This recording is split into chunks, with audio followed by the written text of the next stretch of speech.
أهلا. اليوم مشيت للتارودان، مشينا لدار الضيافة الدلال، لا ميزون دوت مدام الدلال. من أرقى البلايص صراحة اللي مشيت ليهم. مدام نعيمة استقبلتنا بالحليب والتمر، وكانت جد فرحانة بينا صراحة الله، وبداك الحب حسينا به. ابخي تغدينا وجلسنا صراحة الله، الماكلة ديالها ناضية بجد تبارك الله عليها. هاد دار الضيافة كتجمع ما بين كل ما هو تقليدي وعصري، وكيغلب عليها كل ما هو اصيل. وما نكذبش عليكم، ماكلتها راه نقية بزاف ومتولة. صراحة ما نكذبش عليكم، حسينا بحال الا كنا في دارنا، واحد الهدوء، واحد السكينة في شكل فريمون. التعامل ديال النعيمة كان في المستوى، وكنا جد فرحانين. مهم راه الفيديوهات ان شاء الله الجايين غادي نبارطاجي معكم لي ديتاي. السلام عليكم، اهلا وسهلا بالمتتبعين العزاز. راكم عزاز وغاليين كما كنتو في هذا العالم. فيديو اليوم جد متميز بنكهه خاصه. اليوم جلسه امازيغيه تنحتفلوا بالمناسبه اننا تنحتفلوا بنتنا يسرى اللي كلكم متبعين القصه ديالها في هذا العالم الاحمر.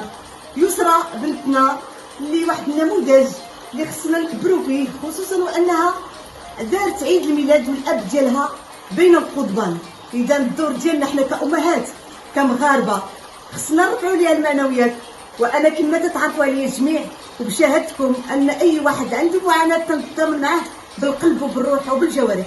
اذا اليوم عندنا جلسه امازيغيه، جلسه جد متميزه، بعيدا عن الحلوه ديال الكريم، بعيدا عن البروتوكول. عندنا جلسه ديال شاي بكل بساطه مع ناس زوينين جو عندنا من مدينه اكادير اللي فعلا فرحونا واستضفناهم بواحد الحفاوه اللي تتعرفوا اللي تشهدوا علينا جميعا. السواسه الحمد لله عندهم الكرم والجود، السواسه عندهم الكرم والجود. كذلك ما نساوش ان المغاربه من طنجه الكبيره متميزين بالقلب الكبير.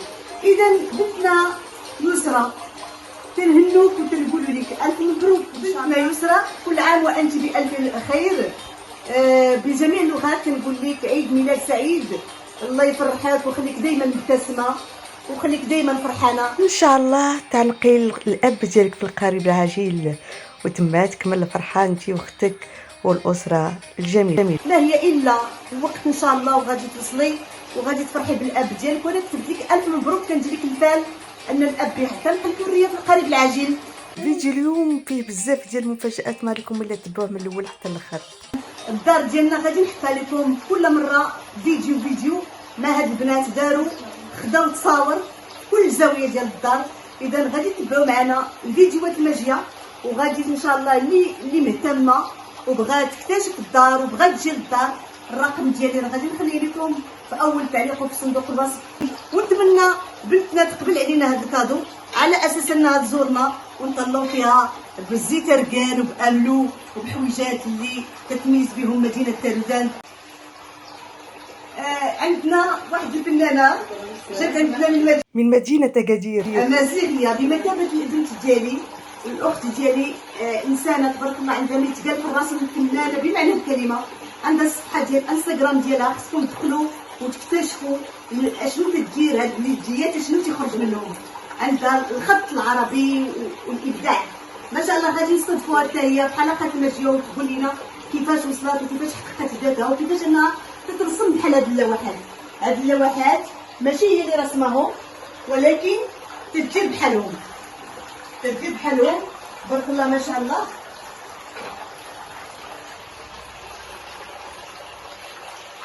بحال هاد اللوحات تصيبهم لنا الرساله ديالنا اللي بهذه المناسبه حنا فرحانين اننا البنات ديال هذه اللي تيقولوا بان البنات راه ما حاجات ماشي تطبق على كل شيء. عندهم واحد النموذج كاين معنا امازيغيه حره سوسيه كي كنقولوا بمعنى الكلمه. والبنت اللي تتصور حتى هي ما شاء الله عليها غزاله فنه، جات عندنا من مدينه اكادير. غادي نستضيفوهم في الحلقات الماجيه وكل وحده فيهم غادي تهضر لنا كيفاش وصلت وكيفاش حققت. معنا كذلك واحد الشاب عبد الرحيم اللي تبارك الله ما شاء الله. اش نعاود لكم، والله العظيم لا تنفرح انا ملي تلقى الشباب كله طموح وحماس خلينا من داكشي التفاهه ديال اليوتيوب.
دار مدام دلال تترحب بكم فيما كنتو في هذا العالم. كل مهتم المرجو الاتصال على الرقم التالي 06 61 96 14 71.